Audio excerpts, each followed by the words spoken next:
Quel talent spécial finance et gouvernance en direct du Hawk Wine and Grill aux eaux vives en compagnie de Thierry Dim du Monde économique, journal très réputé dans la région, et Alessandro qui est consultant notamment auprès des managers. Aujourd'hui, on a une thématique très précise, Alessandro, c'est juste? La thématique qu'on a décidée, c'est comment déclencher l'alerte avant la chute. Avoir le courage de dire à son CIO, et vous, comment allez-vous vraiment? En effet, donc le CIO est le moteur d'une entreprise aujourd'hui, donc essentiel. Les collaborateurs n'ont pas forcément l'habitude de se poser la question, mais par contre, le CIO s'enquiert de ses collaborateurs.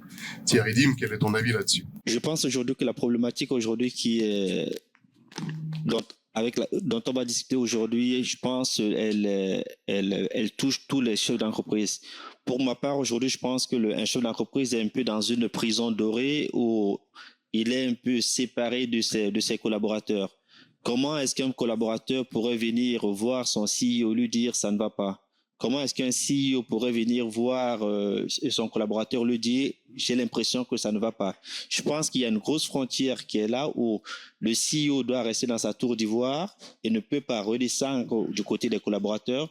Le collaborateur non plus ne peut pas monter dans la tour d'ivoire pour dire au CEO ça ne va pas. Donc je pense aujourd'hui qu'il y a une nouvelle problématique qui se met en place. On parle beaucoup aujourd'hui du bien-être au travail et si on veut apporter, c'est-à-dire si on veut vulgariser que l'accessibilité du bien-être au travail puisse être quelque chose de tangible, on devrait peut-être aller vers une direction où ce genre de frontières, on va pouvoir peut-être les abattre ou peut-être de façon très claire, un CEO puisse avoir le courage de dire est-ce que tu penses que ça va? Parce qu'en fait, ce n'est pas une question de faiblesse. Un CEO qui demande est-ce que ça va aujourd'hui, ce n'est pas une question de faiblesse. C'est la même chose si on prend par exemple les sportifs d'élite. Une personne comme Roger Federer. Si Roger Federer vient voir peut-être ses entraîneurs en disant tiens, est-ce que tu penses que j'ai été performant la dernière fois? Est-ce que tu penses que je suis performant aujourd'hui? C'est pas une tare. Aujourd'hui, le CEO doit se rendre compte qu'il y a un mouvement qui se met en place et qu'il en va de sa survie. Raison pour laquelle avoir une personne, une expertise de M. Alexandre Zoublena peut-être nous éclairer sur ce genre de problématique. Donc, Alexandre Zoublena, vous êtes coach, ça fait plus de 30 ans que vous exercez ce métier. Vous êtes, votre cabinet, c'est My Coaching Partner. La première question qui me vient aujourd'hui à l'esprit est de savoir aujourd'hui, est-ce que c'est un problème aujourd'hui de se sentir vulnérable? Alors, je pense que oui, vous avez centré la question et ma réponse immédiate est oui. Effectivement, les CIO, ils ont besoin d'un support. Et peut-être c'est important de clarifier quels sont les signes avant-coureurs. Et les signes avant-coureurs sont très simples. Du style, je dors pas la nuit, je n'arrive pas à me focaliser comme j'arrivais à un temps. J'ai des signes physiologiques comme la boule au ventre, la rigidité dans les épaules. Je n'arrive pas à parler de façon fluide comme je le faisais avant. Tout ça, c'est des signes qui interpellent pas seulement le CIO, mais aussi les personnes qui sont autour du CIO. Je m'excuse un peu de te contredire, monsieur Alexandre, parce que je pense que tous les CEO aujourd'hui, on a le même problème, c'est-à-dire on dort très peu parce qu'on travaille énormément. Donc, je pense que ce que vous dites là comme signaux, ce sont des signaux que chaque chef d'entreprise pourra être détecté. Dans ce cas-là, vous allez me dire, est-ce que ça veut dire que nous sommes tous malades alors? C'est pas une question de maladie, c'est une question de reconnaître qu'il y a des signes que si on les laisse aller, ils peuvent avoir des conséquences. Et donc, la question qu'on peut se poser, c'est quelle est l'intention que moi j'ai de continuer à persévérer à faire quelque chose qui fait que, comme vous avez dit avant, je suis dans une cage dorée. Alors oui, bien sûr, j'adore mon travail, j'ai de la passion, et de l'autre côté, je ne suis plus performant comme j'étais avant. Donc la question, c'est comment est-ce que je peux retourner à avoir autant de performance? Parce que dites-vous bien qu'on a affaire avec des personnes extrêmement talentueuses qui mettent la barre très haut et qui en même temps, ils se critiquent sans arrêt, dans ce contexte-là précisément. La problématique, malgré tout, en tant que CIO, c'est la posture. C'est de constamment transparaître optimiste, positif. Et finalement, c'est en contradiction avec peut-être ces problèmes de santé, ces problèmes généraux qui font qu'aujourd'hui, le CEO n'est plus le CEO d'hier parce que justement, il n'arrive plus à gérer les problèmes. Qu'est-ce qu'on doit faire en tant que CIO pour justement gérer cela, en fait?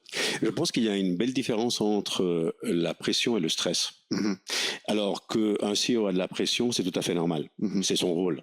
Il doit prendre des décisions, il doit analyser les situations et des fois, il doit aller très vite.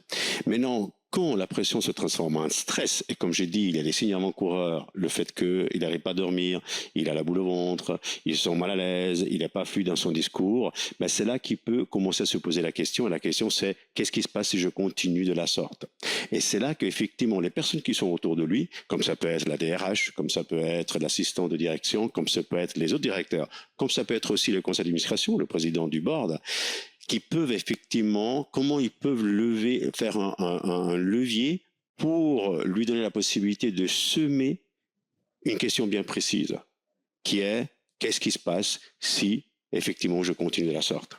Maintenant, toutes ces personnes qui tournent autour du CIO, c'est des personnes qui connaissent très bien le CIO. Ils passent quand même 8 heures avec lui. C'est un peu comme chez nous, on sait très bien quand ma femme rentre à la maison, la façon dont elle marche dès qu'elle rentre à la maison, je sais déjà dans quel état elle est. Vous êtes d'accord? Bien, la même chose, les personnes qui sont autour du CEO peuvent reconnaître dans quel état se trouve notre CEO. Et c'est là que ça peut être intéressant de pouvoir commencer à préparer le terrain. Parce que d'aller lui dire, dis donc, si tu continues comme ça ne va pas le faire, ça va entrer d'une oreille, ça va sortir de l'autre. Est-ce que tu vois de plus en plus en entreprise vraiment des collaborateurs qui posent la question à leur CIO? Et vous, comment allez-vous? Oui, et c'est justement ça. De temps en temps, oui, et la plupart du temps, ils préparent le terrain. Ça veut dire qu'ils savent très bien quand poser la question, avec quel ton de voix poser la question, quand est-ce que c'est le bon moment. Parce que, ayant eu la possibilité de voir ces schémas que le CEO répète, finalement, le CEO devient prévisible. Et c'est là où ça peut être important pour les personnes qui sont autour de lui, de choisir le bon moment pour avoir, je dirais, un dialogue privilégié avec lui. Moi, j'aurais juste une question, parce que ça dépend aussi des cultures. Dans certaines cultures, soit japonaises ou coréennes ou, on va dire, orientales aussi, c'est difficile d'aller à l'encontre d'un gars qui est supérieur à vous et puis lui dire, écoute, ça joue pas, etc. Comment on peut résoudre ça? C'est la question que je me pose aussi. Oui, et c'est vrai que cette question culturelle que tu mets en surface est très importante. Donc, ça rejoint le fait de dire, OK, maintenant que je sais qu'il y a une difficulté au niveau culturel, je sais que la personne est dans un état qui n'est pas propice pour pouvoir faire son travail, comment est-ce que je peux créer un contexte favorable pour pouvoir lui parler? Ou simplement, parce que des fois, ça suffit simplement un regard intense qu'on peut te dire, oups. Et là, on a semé la possibilité de dire, tiens, il faut que je fasse quelque chose. Parce que l'idée que si on fait rien, ça va passer, oubliez, c'est pas possible. Mais par contre, sans jugement, au final. Sans jugement, sans critique. Et c'est là qu'effectivement, nous, quand on voit les personnes qui viennent vers nous, les CIO, qui finalement, ils ont brisé ce silence, ils viennent et on décrit, il y a différentes phases dans le travail, et on décrit spécifiquement, parce que c'est des hommes d'action, c'est des hommes de résultats, spécifiquement quels sont les objectifs et quels sont les indices qui font que ces objectifs peuvent être atteints. Et après, on met en pratique des protocoles bien précis, parce que nous, on suit une méthodologie bien précise. Et la troisième phase, c'est simplement, est-ce que ça a marché ou pas? Oui, à 100%. Non, à 80%. Donc, il faut encore qu'on travaille un petit peu. Je pense peut-être il est peut-être important de clarifier déjà devant nos auditeurs que c'est vraiment c'est un partage d'expérience qu'on a ici. C'est-à-dire que ce n'est pas Alexandre Zoublena qui va apporter une solution par rapport à ça, c'est vraiment un partage d'expérience. Moi, ce que je pense aujourd'hui par rapport à la thématique avec laquelle nous sommes en train de discuter aujourd'hui, je pense que c'est hyper compliqué dans notre société actuelle de voir la secrétaire aller voir son CEO, lui dire ça ne va pas, ou alors vice versa. Je dis ça peut se faire, mais je pense aujourd'hui l'une des meilleures solutions aujourd'hui, c'est de changer la culture d'entreprise. On doit travailler sur la culture d'entreprise. Si on arrive à travailler sur la culture d'entreprise, je pense que c'est avec une telle culture d'entreprise où on pourra éventuellement apporter ça. Et à partir de là, on peut déceler ce genre de choses et se faire ensuite accompagner. Qu'est-ce que vous en pensez? Je pense que c'est primordial, bien sûr, et changer la culture d'entreprise, ça se fait pas en 2 secondes.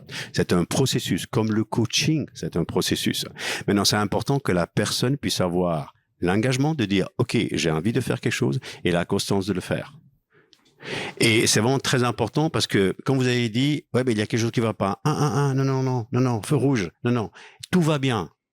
du moins, ça va d'une façon différente, ou du moins, ça va pas comme nous on le veut. Et si on continue comme ça, il y a des conséquences. Et là, il faut être vraiment très réaliste par rapport à ça.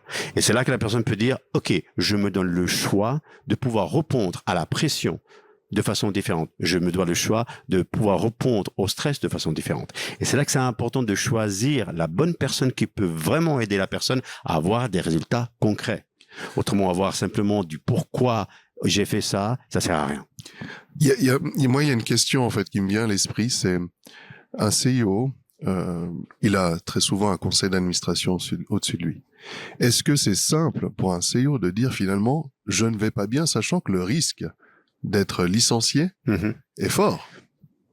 Et ça, là aussi, je me permets de faire un reframe, de reprendre ce que vous venez de dire, en disant, c'est pas que je ne veux pas bien.